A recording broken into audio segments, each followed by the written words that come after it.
Alright, this is going to be a quick guide and showcase on how to get consistent sub 3 minute hard mode Nakatra kills without tier 100 weapons. This is a repackaged segment of a larger video showcasing how to get full clears at the hard mode Sanctum in under 8 minutes. That video goes in depth on all 3 bosses, so if you're interested in that, it's linked below. I'm repurposing this segment as the YouTube metrics show that the majority of viewers are skipping directly to the Nakatra portion and or close the video after the Kezalam portion. So this is tailored for those with shorter attention spans and or those who are only interested in Nakatra in the first place. Enjoy the video. Now that Kezalam is finished, now it's time for the real fun part. Boss 3, Nakatra. Make sure your hit points are above 11,000 as a baseline before entering the boss. If you see your HP is below that, refresh your bonfire and other HP boosts. Here's where the pre-build will differ slightly than the first two, and where we'll start going with an ability by ability play by play. Important to note, however, that you may have to make slight improvisations or shift the order of some abilities around depending on your RNG with Zorgoth's Ring and Relentless procs. For example, sometimes I'm able to get 2 5-stack volleys in the duration of my split soul, speeding up my kill. Or I get a Relentless Death Skulls, and then I can do a weapon special attack earlier, while other times I must simply stick to the sheet. Being able to make some small improvisations like that is an important skill to develop in all PvM, but for today's video, I'll do my best to show you the foundation of this consistent sub 3 Nakatra rotation. Summon your conjures, life transfer, invoke death, command ghost, invoke Lord of Bones, command skeleton and ingenuity to humans at the same time, wait 2 ticks and surge in. Start with the very standard necromancy opening. Death Skulls, Soul Sap, Touch of Death, auto attack. Soul Sap, Living Death plus APOT, Touch of Death, Death Skulls. Now, command your skeleton, Soul Sap, Bloat, Limitless plus Reflect plus Vidpot plus Vengeance all together. Make absolutely sure that you are full health here, and switch your prayer to Soul Split. Tank the first hit of Obliterate, divert the second hit, tank the third hit, and eat some jellyfish. Optionally, you could switch back to Pray Magic for this third hit if you wanted to play more safe, but tanking it will result in more reflect damage. Continue your Living Death rotation with Soul Sap and your second Death Skulls. Use Touch of Death and then Split Soul. Use Soul Sap. This should now give you 5 stacks of soul, and the boss should be phasing at 960k HP right about now. 5-stack volley. Finger of Death twice in a row. Then use your third Death Skulls to end your Living Death. Now, we're going to build our adrenaline back up to use Death Skulls and our weapon special attacks to phase into the Nephthys phase. The main principle we'll want to use here is to use Soul Sap, 2 abilities, Soul Sap, until we complete the phase. The way I'm going to recommend you do that is as follows. Soul Sap, Touch, Skeleton. Soul Sap, Devotion, Bloat. This lines up perfectly with the Obliterate attack. Soul Sap, Explode Zombie, auto attack. Soul Sap, Touch of Death, Death Skulls.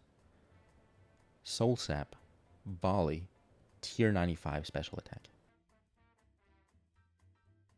Depending on our HP here, you may have already phased the boss and skipped the Scarabs, but if you haven't, your target is to get Nakatra down to 480,000 HP before she does her next wave attack. Improvise with some abilities and save your tier 90 weapon special as a last resort or for a finishing ability to hit the 480k HP threshold. You won't always need to use it, but it can make getting the Scarab skip much more consistent. Nephthys phase.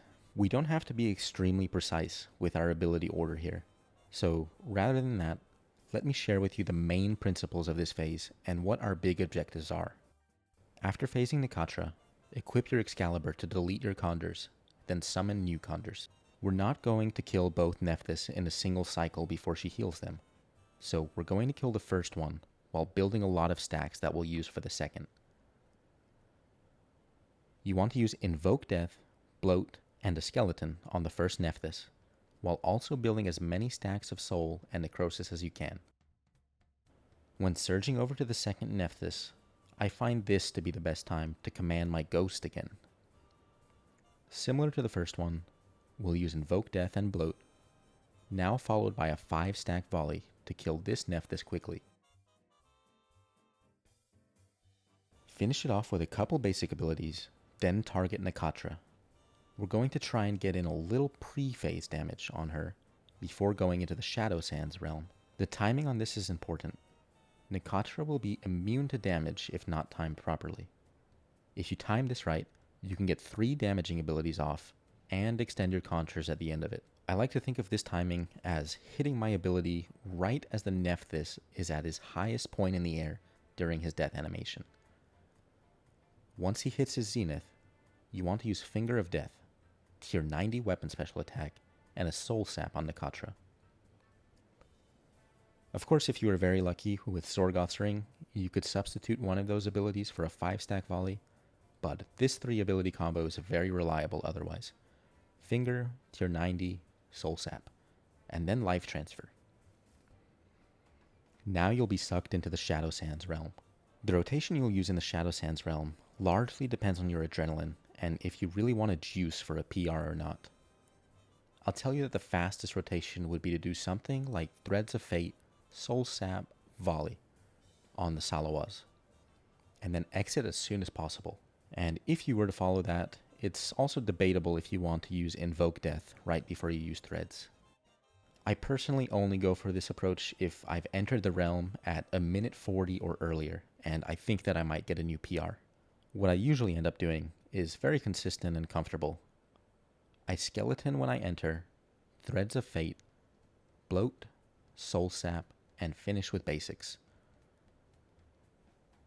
And ideally, I'll build to 80% adrenaline or higher on the gorillas while I'm clicking the 3 souls.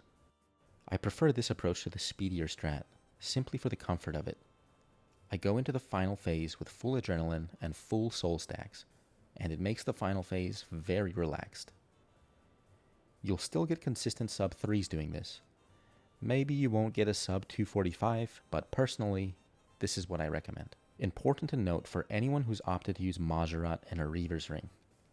Inside the realm can be a good time to use another Invoke Lord of Bones before the final phase. That will make you accurate enough to use Reaver's Ring without penalty.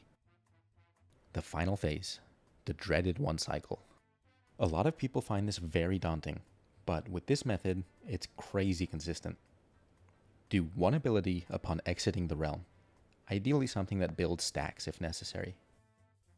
Dive over to your hieroglyph, Living Death, Touch of Death, Split Soul, Death Skulls, Bloat, Volley. Now, start dumping all of your Necrosis stacks until Nakatra's Obliterate attack.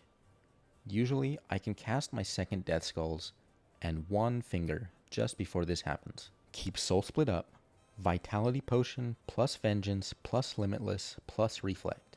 Tank the first hit, divert the second, and optionally tank the third.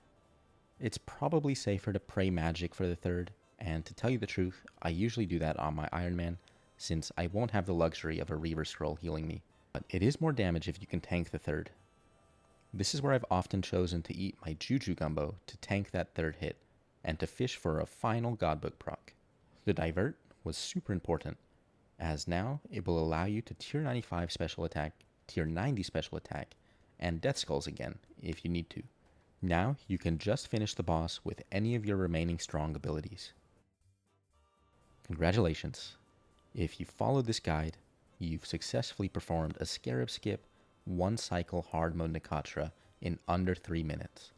And even better than that, you've learned to consistently get sub 8 minute full clears at hard mode Sanctum of Rebirth. That brings me to the end of this showcase. If you learned something new, improved your PR, or just enjoyed watching this video, leave me a like and a comment. please consider sharing this video with a friend who might enjoy it too or is also looking to improve their Sanctum experience. I'm also very close to 2,000 subscribers, so if you like high-level PVM, Iron Man, clue scroll, completionism, and guide content just like this, be sure to subscribe to my channel. A special thank you to my channel members, and thank you to everyone who watches my videos. See you next time. Take care.